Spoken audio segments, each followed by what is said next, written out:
Trials stock form सत्याग्रह के लिए एक प्रयोगशाला। जैसे जैसे दक्षिण अफ्रीका में संघर्ष तीव्र होता गया, गांधी जी को असत्याग्रहियों और उनके परिवारों को सहारा लेना एक तरीका चाहिए था। 1906 से उनका कानूनी अभ्यास लगभग समाप्त हो गया था, क्योंकि उन्होंने खुद को आंदोलन के लिए समर्पित कर दिया था। 1911 में अपने जर्मन वास्तुकार मित्र केमेनबेक की मदद से गांधी जी ने जोहान्सबर्ग के पास टॉलस्टॉय फार्म की स्थापना की। यह उनकी पहली फिनिक्स बस्ती 1904 के बाद था।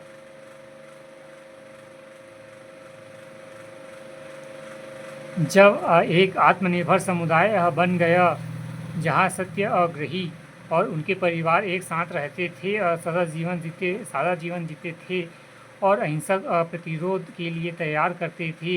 यह गांधी जी के सामुदायिक जीवन, आहार, शिक्षा और आत्मानुशासन के प्रयोगों के लिए एक प्रयोगशाला के रूप में काम करता था। दक्षिण अफ्रीका में महत्वपूर्ण घटनाएं। 1893 गांधी कानून सहायता प्रदान करने के लिए दक्षिण अफ्रीका पहुंचे। 1894 नाटाल इंडिया कांग्रेस की स्थापना की। 1899 केसर ए हिंद बोअर युद्ध के दौरान भारतीय एम्बुलेंस कोर का आयोजन किया गया। 1903 साप्ताहिक अखबार इंडियन ओपिनियन की स्थापना की। 1903 साप्ताहिक अखबार इंडियन ओपिनियन। फिनिक्स 1904 फिनिक्स बस्ती की स्थापना। 1906 जोहान्सबर्ग के एम्पायर थिएटर में सत्याग्रह आंदोलन शुरू किया गया। 1908 जोहान्सबर्ग के आंदोलन फोर्ट में पहली कैद। 1909 Hind Swaraj Indian home rule प्रकाशन किया। 1910 जोहान्सबर्ग के बाहर टॉल्स फॉर्म की स्थापना की। 1914 जनरल स्टम्स के साथ समझौता किया, भारत लौटे।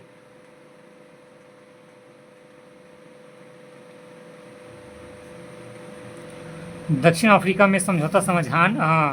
वर्षों के संघर्ष के बाद गांधी एवं लॉर्ड हार्डिंग, भारत के वायसराय CF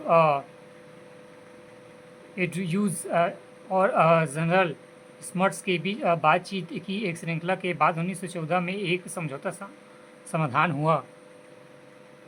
प्रमुख